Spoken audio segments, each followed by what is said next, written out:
the Pilgrims founded Plymouth Plantation in December 1620, and promptly commenced to get sick and die. When the settlers finally stopped croaking, they set about creating a heaven on earth, a society without private property, where all worked for the common good. Everything was shared, especially bitching and moaning about working for the common good.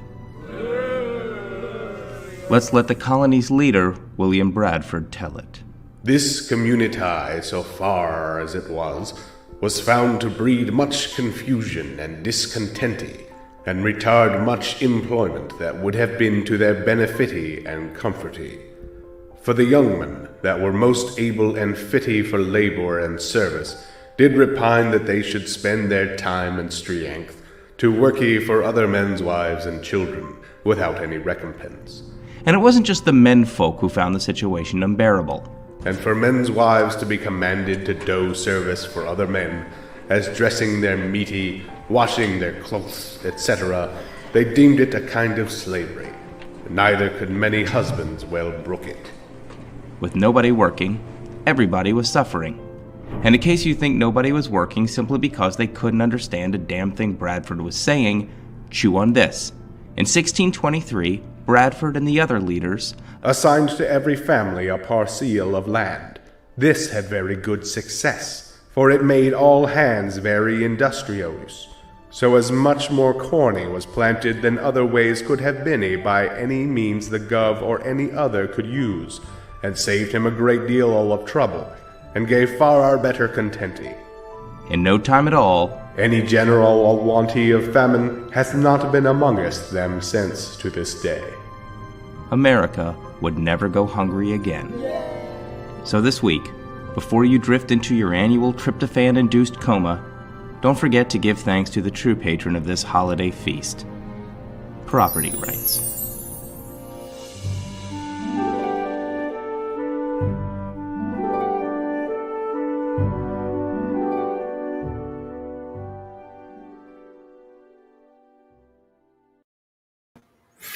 Welcome, folks. This is AllMinusOne, and my name is Bill.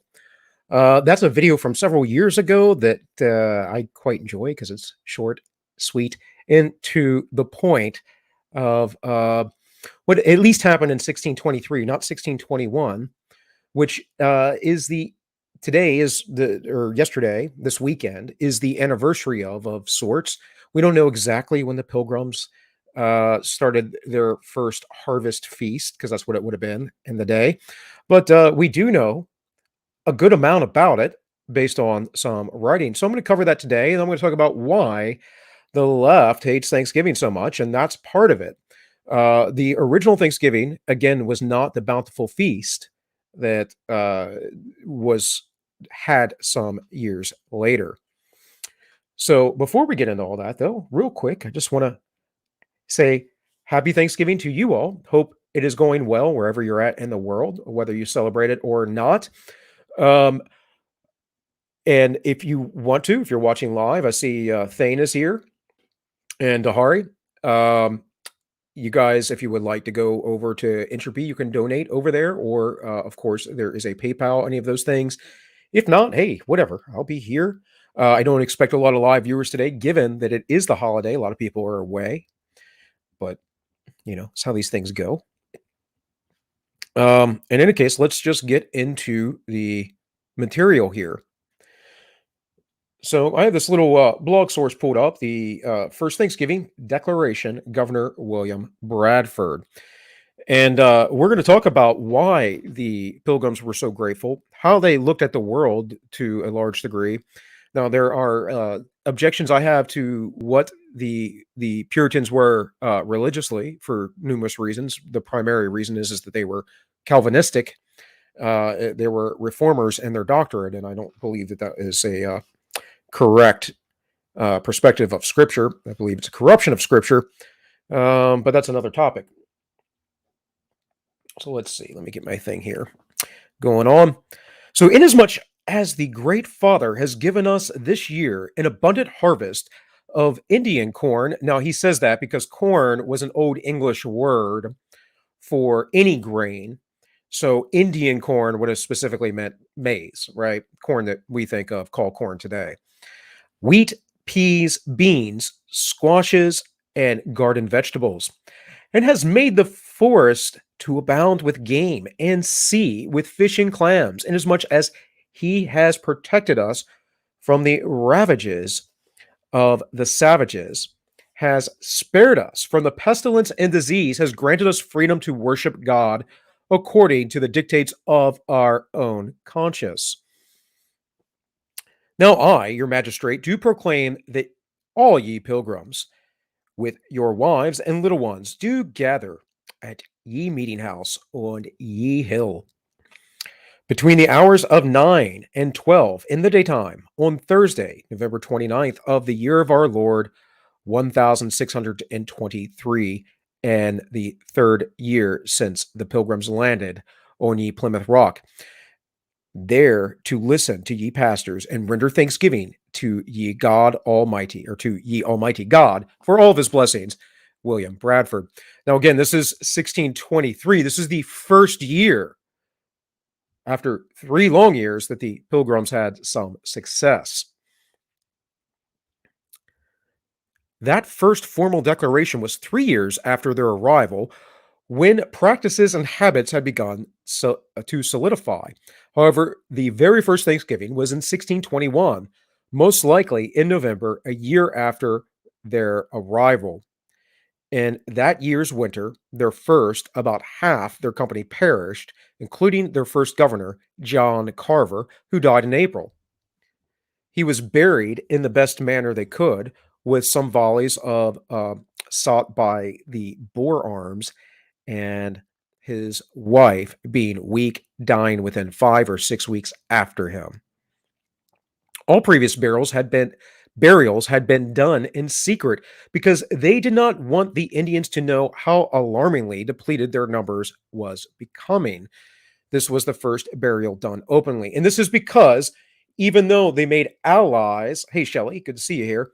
Even though they made allies with the Wampanoags at the time, they were grossly outnumbered by many other tribes. And as we will discuss, the Wampanoags were grossly undermanned as well because they had suffered from disease from other European travelers some years prior.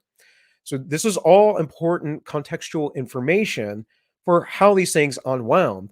What happened at the first Thanksgiving was the Indians helped the Pilgrims. They made peace treaties. And once the Pilgrims got off of their socialism, they got away from it and got into basic free market enterprise amongst each other, then they became prosperous.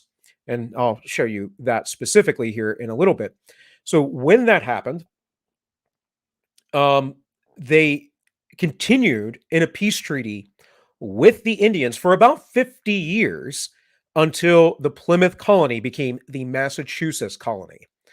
And the left likes to pretend that this was the moment that imperialism, that the evil white man came over and destroyed the majestic, savage people who lived here prior, which is just a bunch of nonsense. Now, I do have an article I will read. We should get there here in a bit, from supposedly the modern Wampanoag perspective. Now, I think it's a bunch of trash probably, but, again, the people made deals at the time. And you'll understand why I think it's trash when we get to the title of the article. Hey, Spook, what's going on, bud? So during the year that they made a treaty with the Indians, the Wampanoag, which treaty was honored by both parties for decades until the Plymouth colony had ceased to exist, having been folded into the Massachusetts colony. Exactly what I just said. Right. Sorry, guys, I should have read ahead. In any case, from Bradford's Journal, our harvest being gotten in, our governor, he always wrote in third person, sent forth men who fouling, that is, excuse me, guys, that we might after a special manner rejoice together after we had gathered the fruit of our labors. They, 4 in one day, killed as much fowl as served the company almost a week, at which time amongst other reactions, we exercised our arms. King Massasoit, which wasn't his actual name, but that was a title, but that's what they called him, with some 90 men, we entertained and feasted for 3 days. 3 days, folks. Thursday, Friday, and Saturday is Thanksgiving. I know we relegate it to 1 day, and for some reason we have Black Friday off as well. But yes. Dahari says, most take that particular part of history out. The 50 years. Yes. Yes.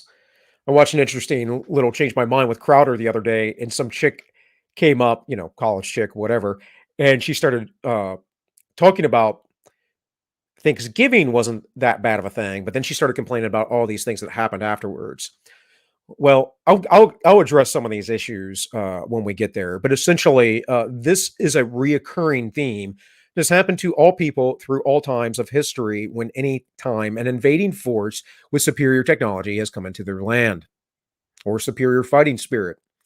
We can take this all the way back until the very beginnings of history in which we have recorded.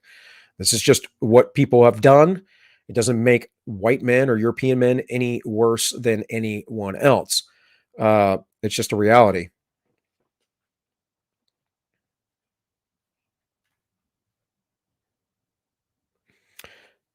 Spook says, I'm good. We're talking about the Christians were extreme pacifists for like the first and a half century of their existence. Not today. But the Christians were pacifists not for the first century and a half of their existence, partner. They were pacifists for about 400 years. So they're 400 years, not a century and a half. A very extended period of time, as long ago as the Pilgrims came to Plymouth and had that first Thanksgiving 400 years ago. Our harvest being gotten, our governor, okay, I already read that. Okay, where am I at? Massasoit, they went out and killed 5 deer, which they brought to the plantation and bestowed on our governor and upon the captain and others. And although it will not always be plentiful as it was at this time with us, yet the goodness of God, we are so far from want. The words of our Lord Jesus Christ certainly apply to the Pilgrims. You are the light of the world. Bradford seemed to sense the portent. I'm not even going to pronounce this. This word basically means like let's just. I don't think I can copy it actually, because this is like a protected thing. Yeah. Anyways, portentousness of their voyage, basically meaning the importance of, more or less, their survival and their prosperity when he wrote. Thus, out of these small beginnings, greater things have been produced by his hands, who made all things that are.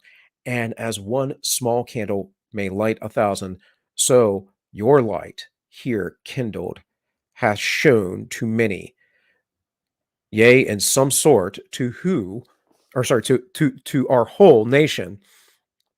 Let your glorious name of Jehovah have all your praise. The character of the Pilgrims is worthy of emulation by all of us today, 400 years after their arrival.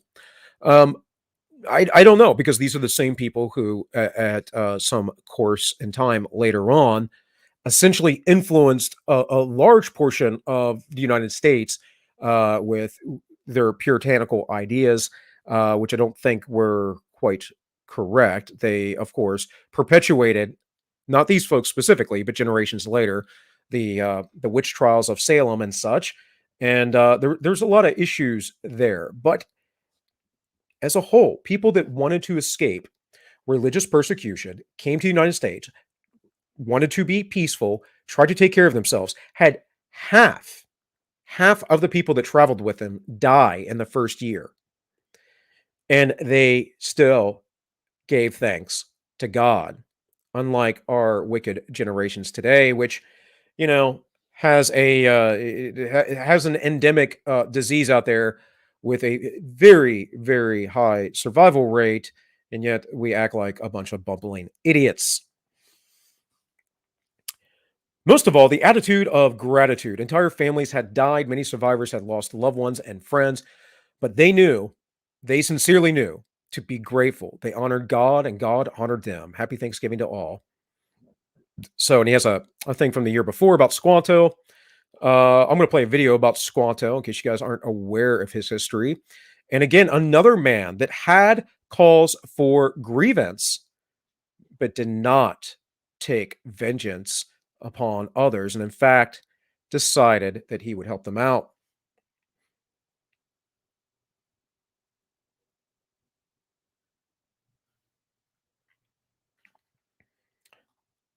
Spook said 400 years, you could have said 200 or even 300, but once the Romans took over Christianity, the 4th century pacifism went out the window of sorts. It was more like 5th, 6th century. Really, when you read about the Vandals and the Goths, the Visigoths, all the groups that came in and sacked Rome, they were actually Christians. Again, I don't approve of the behavior, but when they did this, they did not, anyone who proclaimed to be a Christian, they would not assault or hurt. So that's just the history of it. So a few more things, guys. A few more things, just so we're really clear on the history here. I want to talk about all these things and I'll lay it out. The first Thanksgiving was a harvest celebration held by the Pilgrims of Plymouth Colony in the 17th century. Many myths surround the first Thanksgiving. Very little is actually known about the event because only 2 firsthand accounts of the feast were ever written. So that's not like little known. That's actually a lot known compared to what most of history is in the past. 2 authors, 2 firsthand witnesses writing accounts is a lot of information, folks. This is to say that's nonsense, but this is I think an official blog of Massachusetts kind of thing. It's a .org, that is. So it's not .gov though, so maybe not. In any case, it says the first account is William Bradford's journal titled "A Plymouth Plantation," and the other is a publication written by Edward Winslow titled Mort's Relations. What is known is that the Pilgrims held the first Thanksgiving feast to celebrate the successful fall harvest. Celebrating a fall harvest was an English tradition at the time, and the Pilgrims had much to celebrate. So, first fact there, harvest festival was a common event. This is a very ancient thing, right? We all know this. We still do this today. Anyone who lives in rural areas like I do, there's all kinds of farms around, farmers markets and all. There's always a big harvest feast. What do you think Oktoberfest is in Germany, aside from a big party that people are drinking a lot of beer at? It's a harvest feast, is what it is. It's a very human experience cross-culturally. But these people had something extra to celebrate. The 53 pilgrims at the first Thanksgiving were the only colonists to survive the long journey on the Mayflower and the first winter in the New World. Disease and starvation struck down half of the original 102 colonists. These pilgrims made it through the first winter, and with the help of the local Wampanoag tribe, they had a hearty supply of food to sustain them through the next winter. When was the first Thanksgiving celebrated? Although the modern-day Thanksgiving feast takes place on the 4th Thursday of November, the first Thanksgiving did not. This feast most likely happened sometime between September and November 1621. But I just read you directly from William Bradford that in 1623, on the 4th Thursday of November, is when they had their Thanksgiving. So again, we know more than what this blog is letting about. And you'll see this a lot when we talk about historical things. People leave a ton of things out and try to suggest we don't know what actually happened. It's very common people to repeat that. Dahari said seasonality, the harvest. Yeah. Often, yeah. The two main harvest feasts are always spring and summer, right? Because not much tends to grow during the winter, generally speaking, unless you live in a place that doesn't get frost. No exact date for the feast has ever been recorded, so no one can assume it happened sometime after the fall harvest. The celebration took place for 3 days and included recreational activities. Who was at the first Thanksgiving? Guests at the feast included 90 Wampanoag Indians from the nearby village, including their leader, Massasoit. One of these Indians, a young man named Squanto, spoke fluent English and had been appointed by Massasoit to serve as the Pilgrims' translator and guide. Squanto learned English prior to the Pilgrims' arrival after he was captured by English explorers and spent time in Europe as a slave.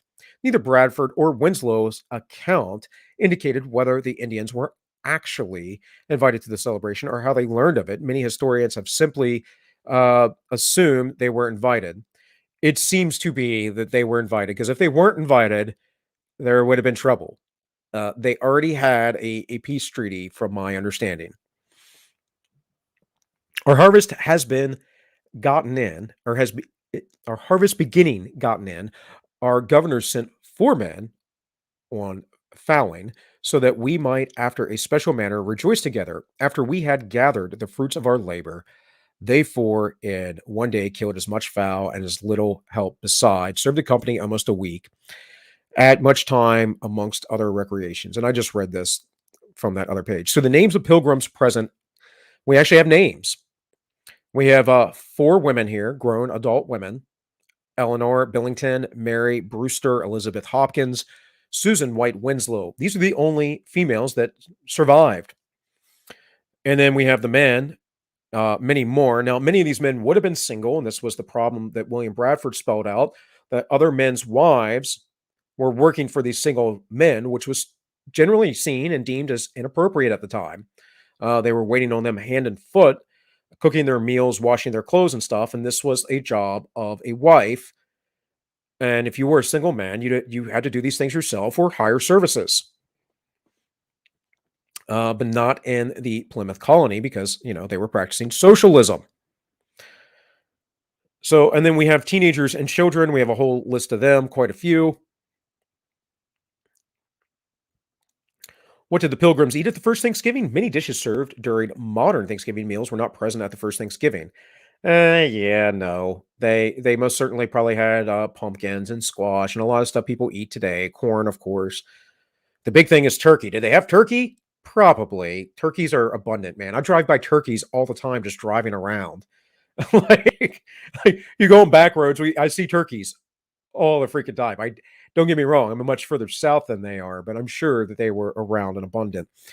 Colonists didn't have potatoes, nor did they have butter or flour necessary for making pies. The Pilgrims hadn't even built their first oven by the first time of their Thanksgiving. Cranberries might have been served, but only for color or tartness instead of as a sweet sauce.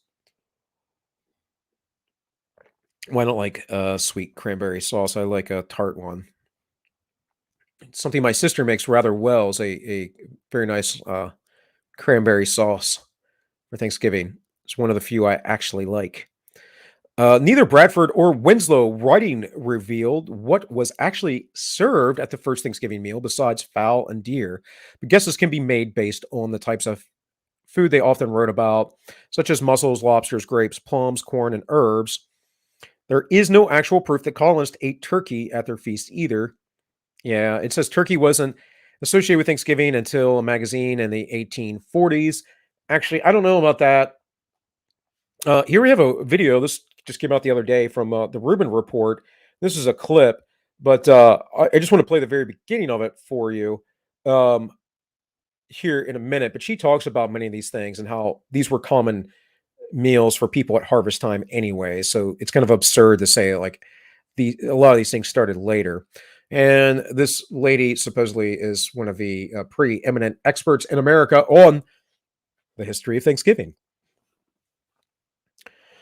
So let's see. So when this editor, Sarah Joseph A. Hale, read Winslow's writing, she decided to bring the historic celebration back to life. Up until then, Thanksgiving was only a regional New England holiday and wasn't celebrated across the country like it is today. Well, the United States was a much different country then, right? And yes, it was a regional New England holiday. It was eventually made a national holiday by Lincoln during the Civil War. And of course, you can't have a national holiday when the southern states are in open rebellion. So, but that was he did it with the Emancipation Proclamation, I believe. And excuse me.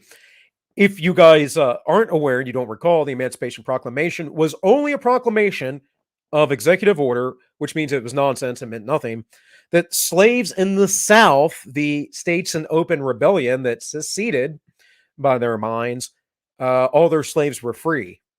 No one in the South believed that. So that was the Great Emancipation Proclamation. It had nothing to do with slaves in the North, by the way. On that side of things, Lincoln said, if you fight for the North, we'll free you.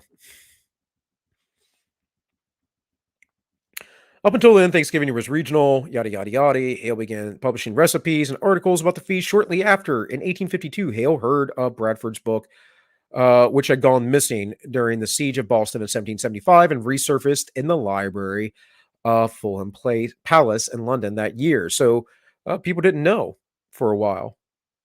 Hill focused their attention on some brief sentence about the colonists' hunt for wild turkeys that fall. And besides waterfowl, there was a great store of wild turkeys, of which they took many besides venison, Bradford wrote.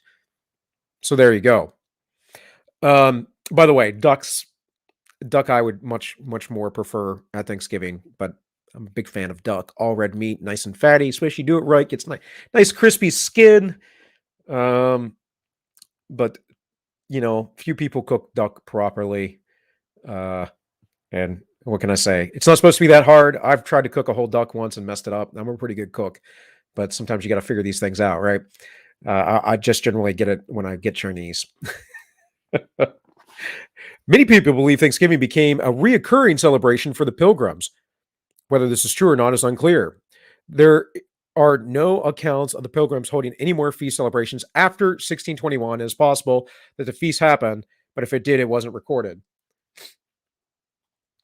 This is what I'm talking about, though. Did I not just read this?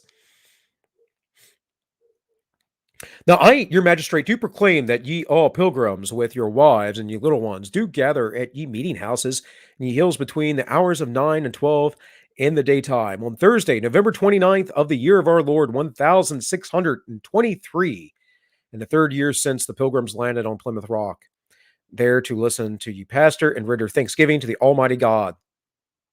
So go to the meeting house, listen to the pastor, give thanksgiving. Yeah. This is the state of historical accuracy that we live in today, folks. Why is it called Thanksgiving? In 1621 was never actually called Thanksgiving by the colonists. It was simply a harvest celebration a few years later, July of 1623, the Pilgrims did hold what was called a Thanksgiving. This was simply a religious day of prayer. Always was. That's part of it.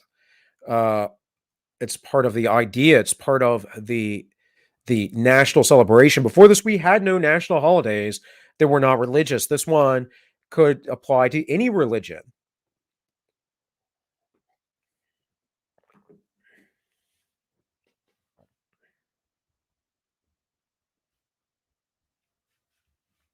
Spook said, so basically Thanksgiving originated as a feast celebrating a bountiful, of sorts, but more than that, because it was people seeking religious freedom. People had died, many people, their wives, their children.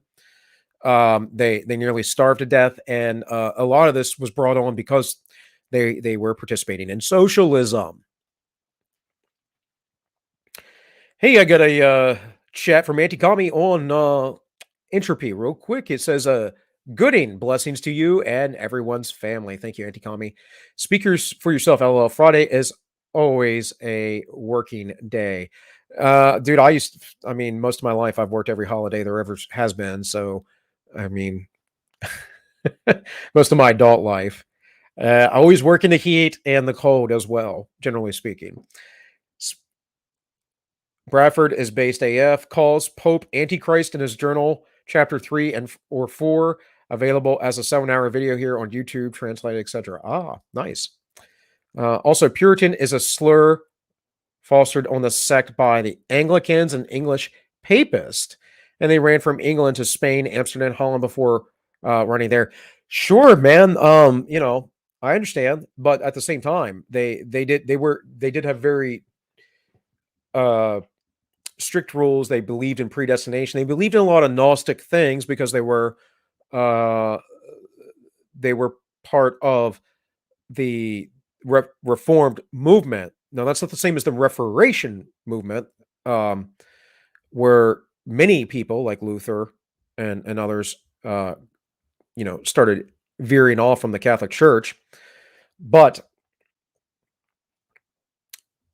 generally, when we talk about the Reform movement, we're talking about Calvinists, and that's what the Puritans were. And I have no love for Calvinists of the early days either, because they fought many wars with many other Christians and murdered many Christians. And always go back to Matthew 24 when Christ is giving the Olivet Discourse, and he tells the disciples that there will be many servants who will get weary and they won't pay attention and won't watch for their masters, and they will beat the other servants, and their master will come back. He's talking about himself, of course. Christ talking about himself returning, and that those folks will be quite surprised, and their master will be quite angry at their behavior. It's the story of the sheep and the goat, the separating of those who proclaim to be in Christ and those who actually are. So that should be a scary thing to all, and unfortunately, Calvinists don't. They teach in the predestination thing. They have circular logic.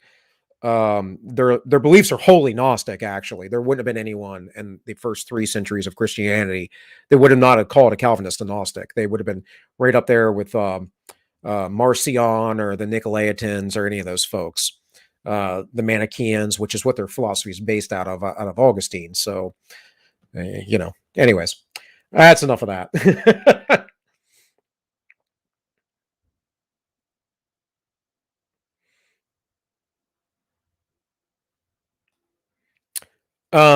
Yeah, I mean, of sorts. It was religious to these people, but as far as a national holiday, spook, it became that for a unification factor, and I'll get to that here in a minute.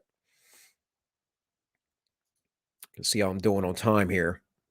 I have places to be. I have my second Thanksgiving dinner with my parents and some other extended family today.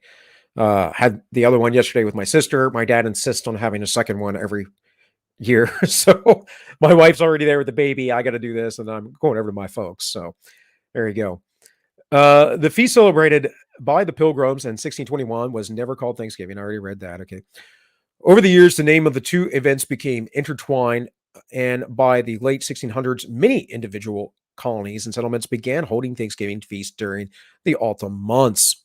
When did Thanksgiving become a national holiday? Continental Congress declared the first national Thanksgiving on December 18th, 1777. And then in 1789, George Washington declared the last Thursday in November a national Thanksgiving as well.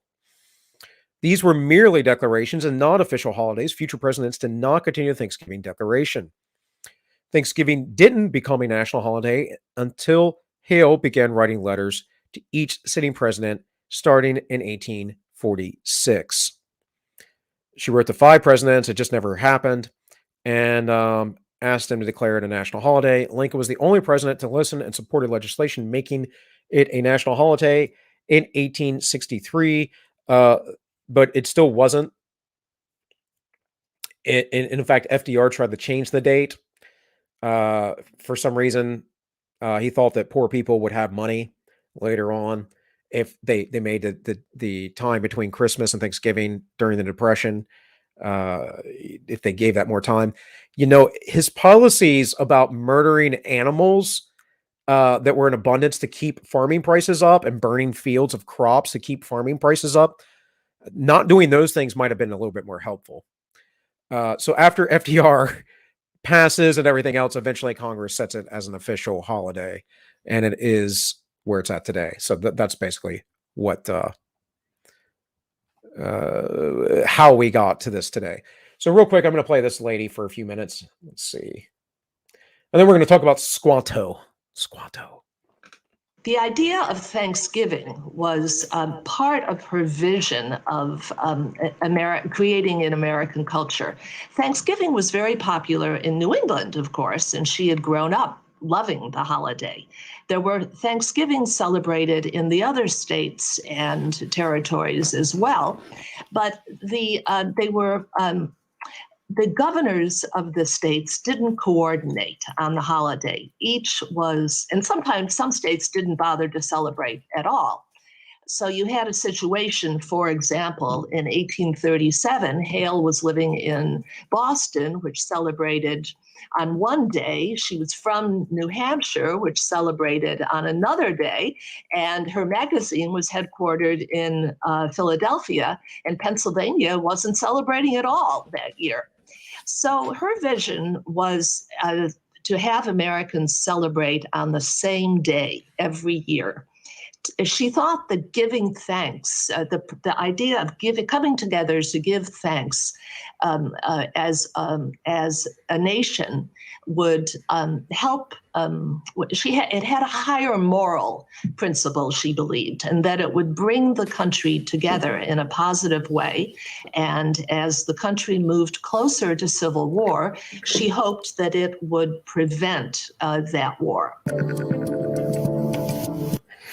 And it did not. So that's what I'm going to play that lady. She's got about a 30-minute interview with Ruben, if you guys want to watch. Spook says, well, I live in Qatar. I've been not to Qatar itself, but I've been to the area. Been in Bahrain, of course, Kuwait, Iraq, those places. But that's when I was in the military. We're Bedouin out here. Yeah. I mean, I know, man. I've been through, not again Qatar itself, but a lot of the countryside out there. I know how it runs. I know how it works. It's been a long time. It's been 20 plus years, but yeah.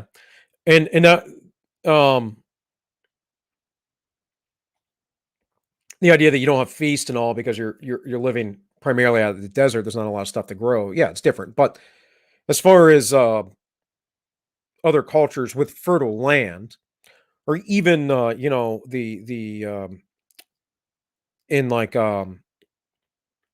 Iran and former, in ancient history known as Mesopotamia and the Fertile Crescent there, like people lived there for reasons, right? They were able to grow crops. Same with the lands around what's currently today Israel. People that was fertile land, but the majority of the populations of the world have lived in more northern climates and more forested climates than they have in like desert. So that's really what I was addressing there. Remember the history of the Dust Bowls made me think of when you mentioned the burning of lands and fields. Yeah. Well, that happened around the same time, but yeah, I mean, that was happening, and the world goes through cycles. Of course, back then you didn't have anyone talking about global warming. If something like that happened today, it would all be global warming's fault, right? Be climate change, anthropomorphic climate change. All right. So let's hear a little bit about Squanto. I don't need to play this whole thing. It's a 14-minute long video, but just the beginnings of kind of how Squanto came to Europe, how he was enslaved, and how he was freed. And many people believed it was the divine providence of God that the Pilgrims in their day came to Plymouth, came to a land that was already set up for farming and harvesting, and then met an Indian. And I think I'm allowed to use that word, given I have some native heritage. And like who cares anyways, right? But met an Indian and had basically perfect English. Like what are the chances? You have to understand that North America, as far as European settlements, didn't really exist at the time, right? You had Jamestown. Of course, we know that was a travesty. We had several different colonies trying to be set up, and this was the real first successful one. Excuse me. And it, of course, almost failed. By the way, let me make sure I give proper credit. This is Capuit Family YouTube channel. Very small channel, obviously, but this is a pretty good video they have put up here. It was in the year of our Lord 1608. Few white men had ever seen North America, but everywhere there were various... No, and part of Mesopotamia was in Iran, partner. Same with, I'm pretty sure about that. There is Iraq, but Iran as well. That's all former Mesopotamia. And the geography's changed a lot. Now, I might be slightly wrong about that, but I'm pretty sure they run into each other. So, and then of course I know that Afghanistan's over that way as well. Wonder why we're in there. Wonder why we're afraid to pull out and such. tribes of natives, some who were friendly and trusting, others who were fierce and cruel. On the chilly, gray coast of what is today called Massachusetts, there lived a tribe called the Patuxets, who were as friendly and trusting as any that lived. One of them, a boy of about 12, was called Squantum, or Squanto. One day, while Squanto and some other Patuxet braves were hunting for lobsters along the shore, they saw a giant vessel. It was the size of 100 canoes. The men aboard it wore strange clothing and had hair on their faces like fur.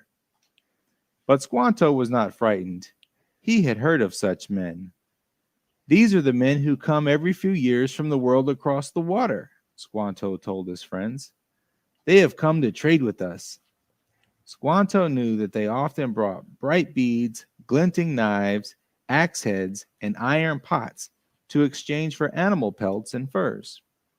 "Let's see what they have brought us," Squanto said, and he and his companions excitedly ran down to the water. At first, the men seemed friendly to the young braves and offered them food. But then, without warning, the men attacked. They grabbed the trusting Patuxets and threw them to the ground, tying stiff ropes around their wrists and feet. Squanto had never been so frightened. The men dragged the braves to their giant ship and threw them into the dark hold beneath the ship's deck, laughing all the while. Then they locked the hatch above. Squanto shivered in the darkness. The ropes hurt his wrists and ankles. The ship began to move, and Squanto did not know where he was going, or indeed if he would ever see sunlight again. Why had these men done this? Squanto listened to the water lapping against the hull of the ship. Somehow, he knew that he was leaving the world of his childhood forever. Days passed, and then weeks. They had traveled for so long that it seemed to Squanto they must now be on the other side of the sky, behind the moon and the sun and stars. Where were they going? Then one day the ship dropped anchor. At long last they had come to land. The hatch was opened, and Squanto and his fellow captives were brought ashore. The glaring sun burned their eyes. The air was dry and hot, and everything was dusty from the great heat. Squanto did not know it yet, but he was now in the country of Spain, in a city called Malaga. One of the men from the ship roughly herded Squanto and the other braves toward a crowd of people on the dock. One by one, the braves were forced to stand before the jeering crowd. They were being sold as slaves. Squanto watched his companions as each one was sold and taken away forever. But God had another plan for Squanto. On the dock that morning stood a group of men who were different from the others. These men were called monks, and they served God. When it was Squanto's turn to be sold, one of the monks held up a small bag of heavy coins. A man from the ship snatched the coins and shoved Squanto toward the monks. As the monks led Squanto to the monastery where they lived, they spoke kindly to him in words Squanto could not understand. The monks fed Squanto, gave him a comfortable place to sleep, and helped him understand that they meant him no harm. As time passed, the monks taught Squanto their language and about their faith. They explained that the God they worshiped saw everything that had ever happened. He knows the future as well as the past, the monks explained, and all the people in the world are God's children.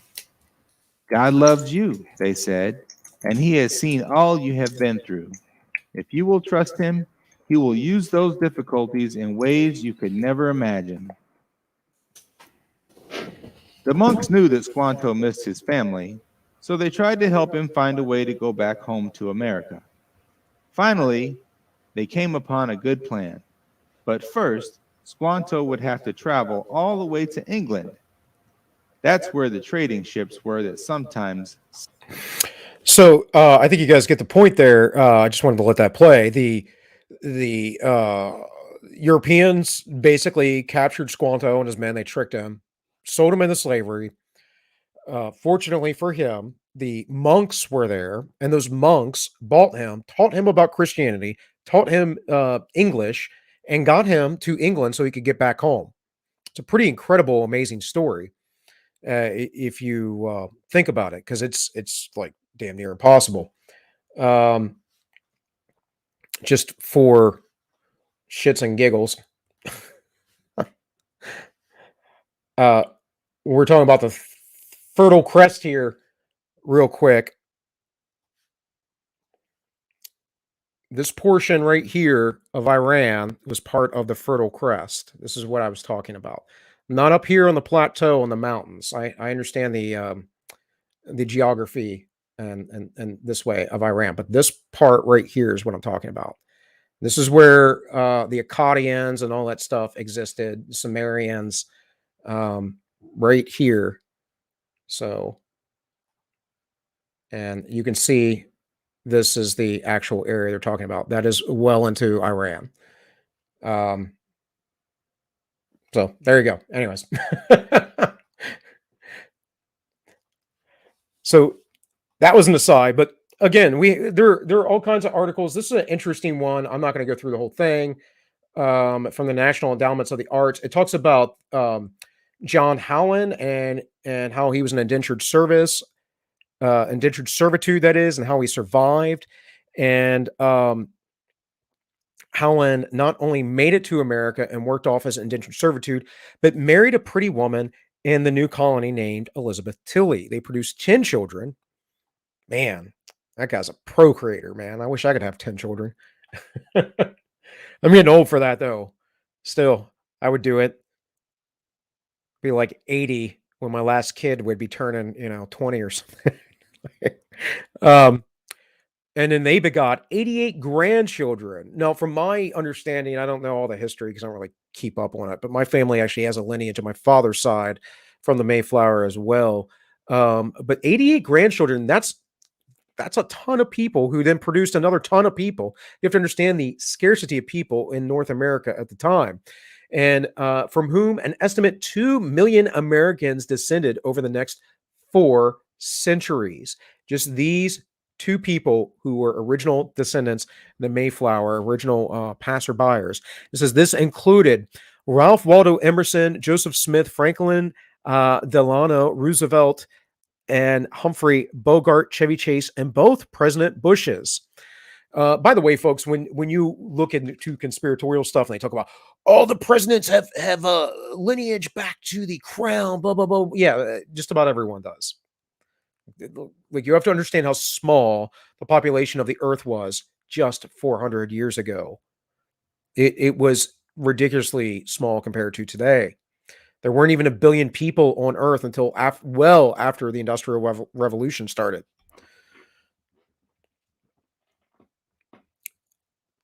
Holland's story suggests a seminal power of a handful of pilgrims who landed in Plymouth near Cape Cod in the late fall of 1620. Every culture invents creation myths to answer questions: where did we come from? What got us here? Such myths mingled tales with, at times, seasoning of facts. But again, this is a good read if you guys want to look more into things. Who were the Pilgrims? who celebrated the first Thanksgiving. I think for the sake of time, I'm going to skip it. I'm going to go to this. And we'll look at a few things before I get out of here because I want to keep this about an hour. Again, I have somewhere to be. So this tribe helped the Pilgrims survive for their first Thanksgiving. They still regret it 400 years later. What a garbage article, right? So overlooking the chilly waters of Plymouth Bay, there are about 3 dozen tourists swarming a park ranger as he recounts the history of Plymouth Rock, famous symbol, yada, yada, yada. Over a hilltop stood a quiet tribute to the American Indians who helped the starving Pilgrims survive. The Pilgrims helped them survive as well, though, which this kind of gets into.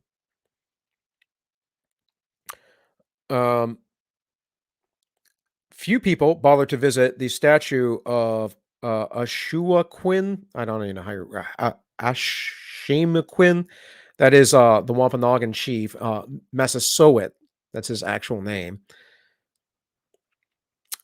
And the people who once numbered between 30 and 100,000, whose lands once stretched from southeastern Massachusetts to parts of Rhode Island. Yet by the time the Pilgrims got there seemed to be only a couple hundred of them.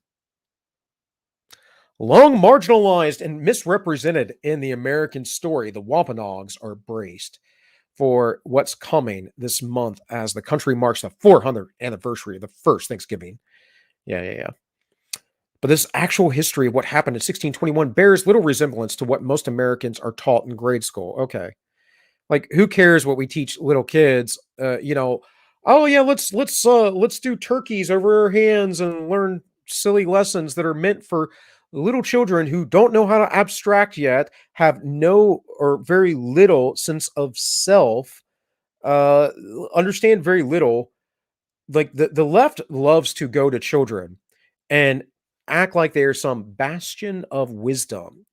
Like when we get into these subjects and we start talking about their gender fluidity and their sexuality, and then I get basically hate mail from gay people who are extremely confused themselves about that teaching children about gender isn't sexual. No, it's 100% sexual. You're trying to indoctrinate them into a sexual ideology early on because most children don't have an understanding of that. They're innocent of such things. They don't have feelings toward the opposite sex. They don't have sexual desires. They don't know anything about it. That's why little children are curious about the opposite sex in their organs. And why do they have them? What makes them different? They don't understand any of these things. You ask a little child who they want to marry, they'll tell you their mother or their father, depending on what sex they are. Generally, it's the opposite sex of them because that is the course of nature. In any case, it's just what lefties do. They have to pervert everything and everyone. And initially, there was no effort by the Pilgrims to invite the Wampanoags to the feast they made possible. How do you know that? Just as a Native American activist demanded the removal of Christopher Columbus statues. Okay, Columbus was not the evil guy that the left makes him to be, folks. The only notes that we have about Columbus that are bad were written by his predecessor 30 years after Columbus. And frankly, most of the things that are pointed to that of Columbus being a bad guy are him punishing his own men about their treatment toward the natives. Yeah. That kind of stuff. And pushes to transform Columbus holiday into an acknowledgement of his brutality towards indigenous people. Well, no, he didn't brutalize indigenous people. He brutalized his own people for basically being brutes toward the indigenous people. For the Wampanoags and many other American Indians, the fourth Thursday in November is considered a day of mourning, not a day of celebration. Now, the lovely thing about this article is they never really address this. They just claim it. They just cite it. Because while the Wampanoags did help the Pilgrims survive, their support was followed by years of a slow unfolding genocide of their people and the taking of their land. To learn the history of the Wampanoags and what happened to them after the first Thanksgiving, a visitor has to drive 30 miles south of Plymouth to the town Mashpee, where a modest cardboard museum sits along a 2-lane road. Outside, where the Wittu, a traditional Wampanoag house, is made from cedar poles, yada, yada, yada. Inside these 3 rooms sits Mother Bear, 71-year-old Mashpee Wampanoag, hand-stitching a deerskin hat.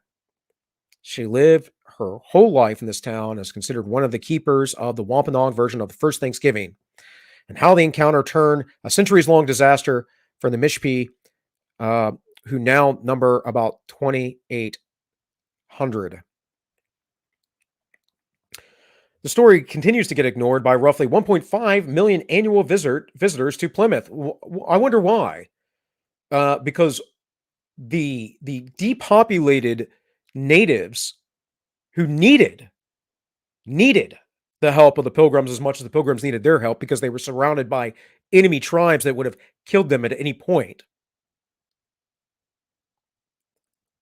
You know, their heritage has little to do with the European experience brought to America and the building up of America, the setting up of legal systems and civilized ways. Supposedly civilized ways, at least. These people were still quite primitive beforehand, just literally entering the agricultural age, having no beasts to burden. They didn't use cattle and stuff like that. Having no wheel invented, never invented the wheel. They were pretty far behind in technology. Still using, I'm pretty sure they're still using stone tools. I don't believe they were forging metal arrowheads yet, meaning they were still technologically in the Stone Age.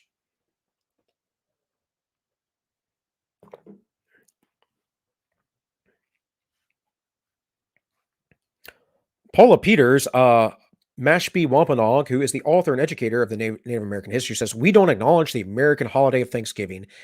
It's a marginalization and mistelling of our story." Is it? Please explain. This doesn't bother to. It just quotes off, says some things. It's random. It's what lefties usually do. It's like I said, I watched that Crowder bit the other day, and this lady goes on about everything else but Thanksgiving. It's what lefties do.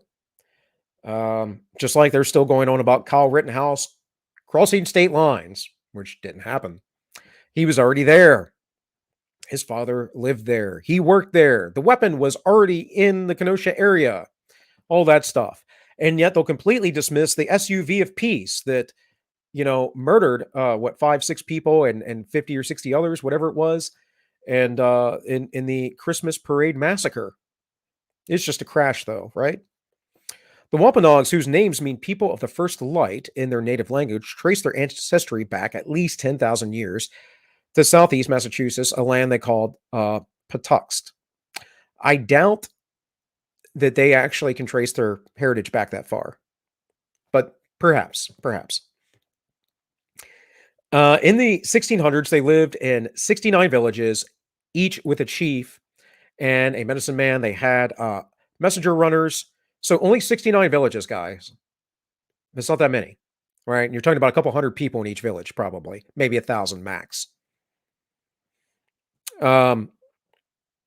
Members of each tribe with good memories and their endurance to run to neighboring villages. So they set up runners that ran to other, they could communicate with each other. They occupied a land of plenty, hunting deer, elk, blah, blah, blah, blah, blah. Fish remains, fertilizer in the water. Moved inland from the harsh weather. Okay. They had traded and fought with European explorers since 1524. 1614, before the arrival of the Pilgrims, the English lured a well-known Wampanoag, Tissaquantum, who was called Squanto by the English, and 20 other Wampanoag men onto a ship with the intentions of selling them into slavery. And during his absence, the Wampanoags were nearly wiped out by a mysterious disease that some Wampanoags believe came from the feces of rats aboard European boats, while other historians think it was likely smallpox. It probably was smallpox. Smallpox is highly contagious and quite lethal, can kill up to 1/3 of the population.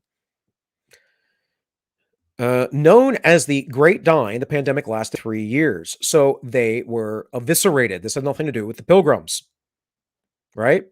By the time Squanto returned in 1619, 2/3 of his people had been killed by it. The English explorer Thomas Dermer described the once populous villages along the banks of the bay as being utterly void of people. Yeah, there weren't people here. There was a reason why there weren't people here. It was mainly disease.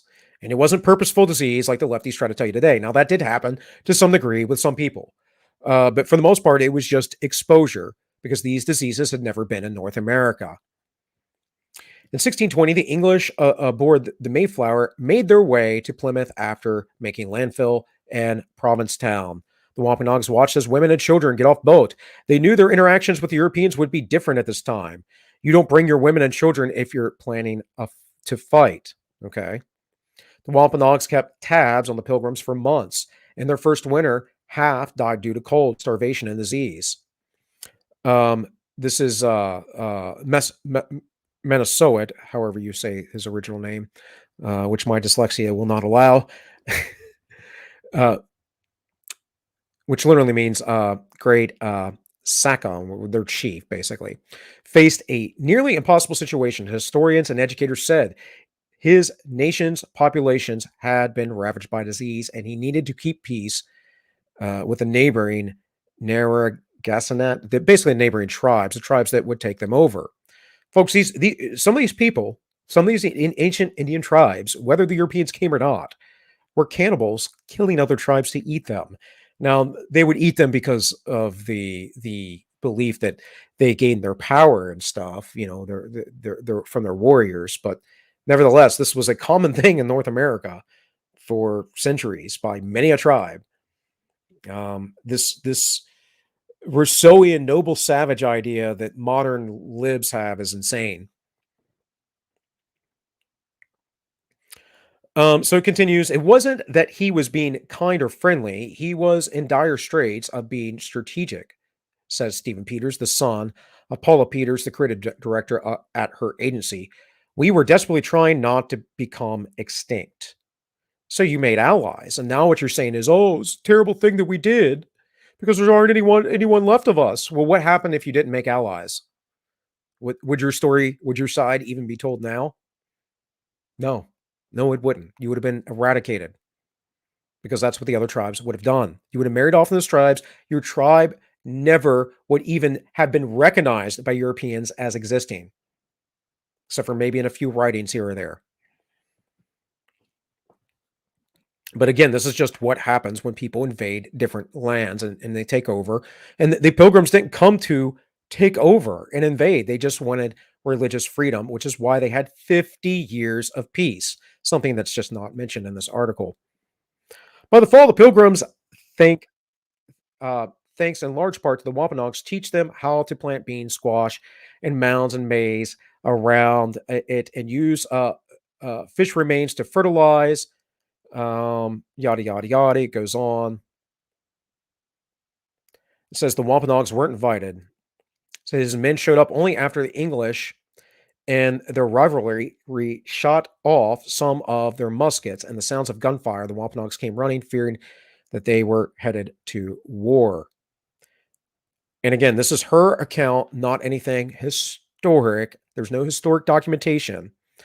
100 warriors showed up armed to the teeth after they heard musket fires. 90 showed up. That's what's recorded. Today was a harvest celebration. The Wampanoags joined, bringing 5 deer to share. So how did they bring 5 deer when they were 100 warriors rushed to the camp? Can you explain that to me? They just happened to go get them?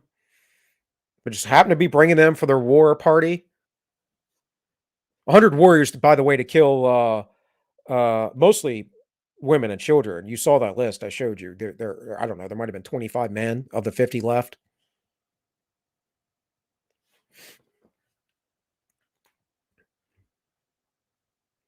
In his book, This Land is Their Land, author David Silverman said, go check the early life on that, guys. Sorry. I had to, whatever. Said school children who make construction paper feathered headdresses and every year to portray the Indians at the first Thanksgiving are being taught fiction. Well, yeah. And he says they didn't wear that. They wore a mohawk of porcine hair. And so that's not the point, though, right? It's not the point. Thanksgiving was a holiday that was a celebration of prosperity and peace and unity. And it's actually, unlike what the left would tell you, it's an example of multi-ethnic groups, multicultural groups joining together and celebrating together. The left should celebrate Thanksgiving like everyone else. So I see you guys are talking back and forth. Two things children need to be taught is the fear of God and to learn to think for themselves. Everything is secondary. Okay. Going to say scroll up so we can see the pic. Not the Mayans. So you guys are kind of talking about each other. They're probably still at Stone Arrowheads. I'm pretty sure they were in the Stone Age, bud. Check the early life account on that guy based. I don't have anything against the juice. They're fine by me, but it is common, at least in the States, because of the overrepresentation in our media, that it is the left wing, and it's totally crazy too. But it is the left wing is being pushed by prominent media Jewish voices. That seems to be the case. In any case, guys, I'm going to have to cut it here. I want to keep going, but you guys can go look up these articles. It says, for us, Thanksgiving kicked off colonization, he says. Our lives changed dramatically. It brought disease, servitude, and so many things that weren't good for Wampanoags and other indigenous cultures. And again, this happened everywhere, all over the world. You can be mad about it if you want. The Pilgrims didn't do this to you. It was other people later on. The English traders who weren't religious were the ones who took Squanto and sold him into slavery with 20 other young men. They sought a profit. Obviously, what they aren't telling you, though, is that the natives did the same thing. They would capture people and sell them off into slavery. In fact, there is a video of the actor Don Cheadle, who is the guy who plays War Machine in the Iron Man Marvel movies, right? He's Native American and black. He was sold by his great grandparents or whatever. They found it, went through his history. They were sold into slavery by Native Americans. So there's this thing where we like to point the finger, but never take blame for ourselves. You know, it's like that biblical passage. I don't know. What is that? Judge not unless you were judged by the standard which you are judging with. For whatever standard you will hold will be the standard that God will hold against you. Tends to be a lot of that on the left. So this goes on for some more time, but I just don't have the time to get into all that. I had a few other things. This was a pretty good video, but I'm going to have to get out of here just because I got family obligations, guys. The Real Story of Thanksgiving. This is from Cody Bonds. You guys could watch this. It's pretty good. It's pretty accurate from what I could tell. Stossel had a good video from a few years back about property rights. And again, he actually shows a little example of how collective property rights is what kept these folks starving for a long period of time. And then, of course, there are all kinds of articles you can read about this. But the bottom line is that Thanksgiving is a holiday, 100%, that is about being grateful. It's about coming together. It's about putting aside our differences to help each other out. It's about peace and prosperity. And the real Thanksgiving, not just the first one that was 400 years ago, but the Thanksgiving that was proclaimed for people to do that I read to you earlier in 1623 was about getting rid of the commies and the commie way. It was all about individual rights, individual responsibility, and the unity that brings about and the prosperity that brings about. Because make no mistake, folks, whenever you collectivize, someone's not going to pull their load. And we all don't pull our load from time to time. It happens. But when you're personally responsible for that, when that affects you directly, instead of someone else trying to pick up the slack for you, you tend to try a little bit harder. You tend not to make so many excuses. So, yes, libertarian Stossel. I mean, I'm basically a libertarian, right? I mean, I'm not in the sense of what people think libertarians are, but I do want freedom for all and as much as possible. And that's just the what I think is the best way to go. Because when you start restricting people, you start telling them what to do. One, I don't find it morally just, but two, it actually, I don't know of any case ever where it brings prosperity. It only brings prosperity to those making the rules. And everyone else just devolves and gets poorer. So that is that. All right, guys. Well, thanks for being here today. I know today is, again, a family day for a lot of people. It is a holiday that can also be taxing because of family members, but it is what it is. I don't know. I had a good day yesterday, having a good day today. Nice and chill. As I spill my tea all over my face. He's done some good things over the years. Good docs. Yeah. Stossel's done a lot of good stuff, in my opinion. I like John Stossel a lot. And I don't think he's he's not a Lawbert, that's for sure. He's not one of the crazy libertarians. But guys, I appreciate you all being here, like I just said. And I'm going to get out. And I hope you all have a wonderful weekend.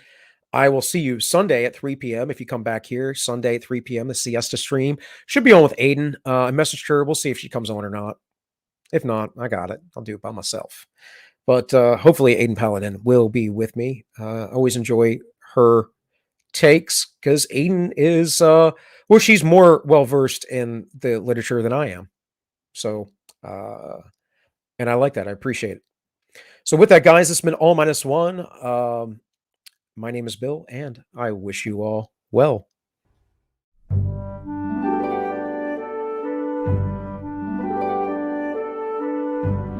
The Pilgrims founded Plymouth Plantation in December 1620, and promptly commenced to get sick and die.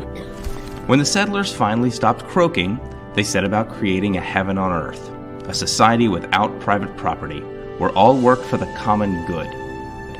Everything was shared, especially bitching and moaning about working for the common good. Let's let the colony's leader, William Bradford, tell it. This community, so far as it was found to breed much confusion and discontenty, and retard much employment that would have been to their benefity and comforty. For the young men that were most able and fitty for labour and service did repine that they should spend their time and strength to worky for other men's wives and children without any recompense. And it wasn't just the men folk who found the situation unbearable.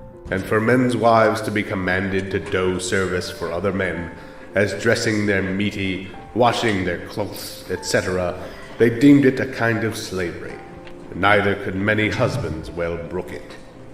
With nobody working, everybody was suffering. And in case you think nobody was working simply because they couldn't understand a damn thing Bradford was saying, chew on this. In 1623, Bradford and the other leaders assigned to every family a parcel of land. This had very good success, for it made all hands very industrious. So as much more corny was planted than other ways could have been by any means the gov or any other could use, and saved him a great deal of trouble, and gave far better contenty. In no time at all, any general or wanty of famine hath not been among us them since to this day. America would never go hungry again. So this week, before you drift into your annual tryptophan-induced coma, don't forget to give thanks to the true patron of this holiday feast. property rights.